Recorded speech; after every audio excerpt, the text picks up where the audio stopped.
Hey everyone, you're listening to Ankur Variku on Voice with Variku. On this podcast, I talk to you about entrepreneurship, how to grow in life, manage personal finances, handle failures, and a lot more things that just come to my mind. The episode begins.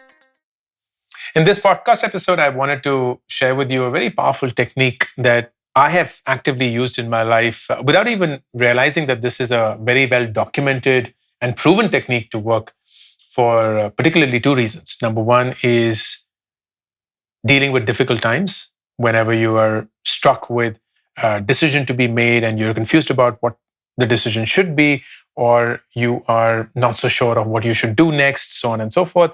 This is an immensely helpful technique that I have personally deployed a lot of times, and I'll give you an example of that as well. And number two is for the thing that is perhaps most important for us in our life, and that is to be grateful for whatever we have. Just be grateful for what we have. And a lot of people struggle to be grateful for what they have. And this is a great technique to build that habit.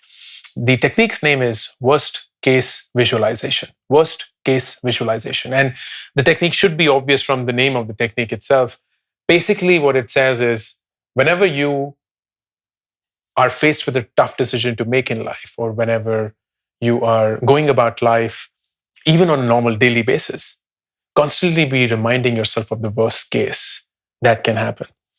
And it seems like a very defeatist approach because it almost is asking you to become a pessimist, or asking you to become a cynic, or asking you to become a negative thinker. But I'll tell you why this really works. And let me start that with an example. So when I got through the Indian School of Business for its MBA program in 2005, it was a really tough decision for me to make whether I should join it or not. And here's the reason why.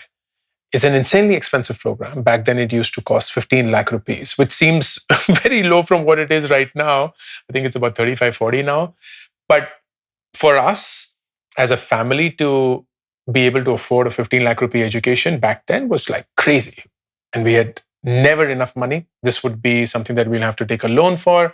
And the only saving grace was that if you do get an admission in ISB, then there are some national banks that are allowing to give you a loan without any collateral.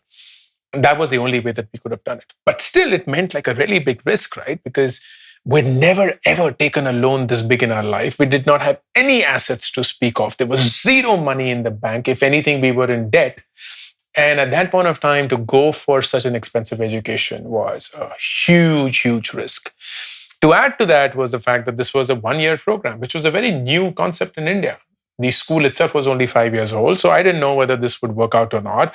Almost every other perfect or awesome school in India giving an MBA was a 2-year program. It usually used to have freshers or very young people going for that MBA, but now this was a 1-year program with a bunch of work experience people. How would that pan out? So there were a bunch of questions. Before ISB, I just had one job in my life. And that job was that of a content training expert. I used to work for a company called NIS Sparta and design content training programs for their clients. And that job used to pay me 15,000 rupees in hand. 15,000 rupees in hand. That was my first job. 14 or 15,000 rupees, but I think it was 14,600 something, so 15,000 rupees in hand. And if I were to take the loan to join ISB of 15 lakhs, I could only, well, not could only, but the EMI of that loan would be 20,000 rupees. So when I sat down to ask myself this question, should I consider ISB or not? I really wanted to do it. It sounded like a terrific program, like a 1-year program. You experience from people, you learn from the experience of so many people who have already worked in their life, have done really well, so on and so forth. So it was genuinely the best thing that I could ask for myself, but the financial decision was too much to take. I asked myself this question. What's the worst thing that'll happen if I go to ISB? What's the worst thing that'll happen if I go to ISB? And I could only think of one thing, which was there was no doubt in my mind that I would do decently well at ISB. So that wasn't the worst case. The worst case was that I would not get a job, or the worst case was I would not get a job good enough. So I then turned it into a pure money question, which was, What's the worst job that I can get out of ISB? And when I looked around the data, I saw that most jobs in ISB, even the lowest ones, were like 6 to 8 lakhs per annum at that point of time, which sounds like a terrible deal, right? Because you're paying 15 to get yourself educated, and then you come out of that school and get only 6 to 8. But that wasn't the point. The point was to really imagine the worst case scenario. So I asked myself the worst case scenario. And I realized that the worst case scenario for me was getting a job that paid me 35,000 rupees in hand, which was the 15 that I was already earning and the 20 EMI that I had to pay for. And if I got a 35,000 rupee per month job, which was round about 6 lakh rupees per annum, that was the worst case scenario. And that was a very likely scenario. It was almost 100% guaranteed. Like I would really have to screw up and do something illegal or get rusticated from school to not get this worst case scenario happen to me. But because I went through this, it instantly cleared everything.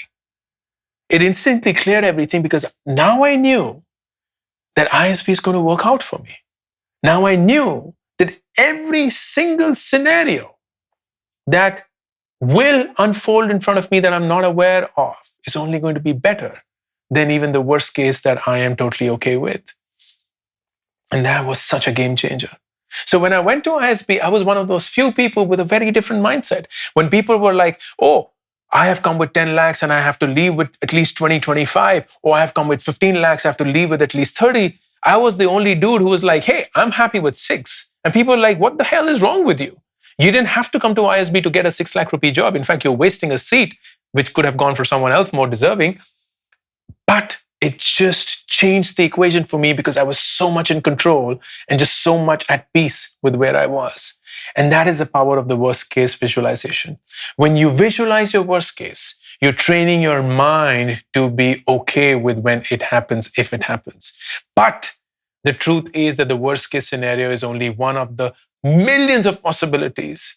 And everything else is only going to be better than that. But because you've trained your mind, because you have sensitized yourself towards understanding what is the worst thing that can happen to you, your mind is almost always at peace because everything else that is actually happening to you is better than what you had imagined or told it would happen.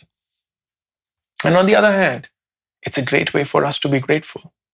How many of us are living lives with zero appreciation for what we go through, for zero appreciation for what we have, for zero appreciation for the privilege that we sit on a daily basis. The fact that in winters you have clothes to wear and you have a house that you can stay in, that you have food to eat, that during the last 2 years when the world went through so much of chaos, you didn't have to leave and walk on the roads to get to your hometown. The fact that you have a job, the fact that you can speak and read in English, the fact that you have the internet, the fact that you have the ability to communicate, the fact that you even went to school, the fact that you have a family or friends or maybe partners that love you, the fact that you are so much better than everyone else only gets stark when you imagine the worst case scenario. When you imagine, and God forbid, but when you imagine losing your loved ones and you vividly imagine that happening, you begin to appreciate what you have. When you imagine losing your job, you begin to appreciate what you have. When you imagine not having enough money, you begin to appreciate what you have. When you imagine not even having the internet, you appreciate even the lousy smartphone that you may have. When we imagine the worst thing, we have an appreciation for what we already have. And that is powerful. It is something that no money can buy. And this is a technique that is established and proven to work in something called Stoicism. Stoicism is an ancient Rome, ancient Greek philosophy, which has multiple tenets to it. But the strongest point around Stoicism is the worst case visualization. To the extent that it goes and says, you know what, every single day, remind yourself of the inevitable death. Every single day, remind yourself that you're going to die because that will make you so much more alive than anything else will. And I hope that 2022 becomes that year for you. when you are aware and conscious and thankful and grateful for what you have, when you take decisions with the audacity that you have trained your mind to, and you have a mechanism for you to appreciate everything that has happened to you in your life and everything that is going to. All the best. Thank you for listening to this episode of Voice with Variku. To be notified of upcoming episodes, be sure to subscribe and follow the show on this app right now. Also, don't forget to rate and review the show because that just feels nice. Thank you.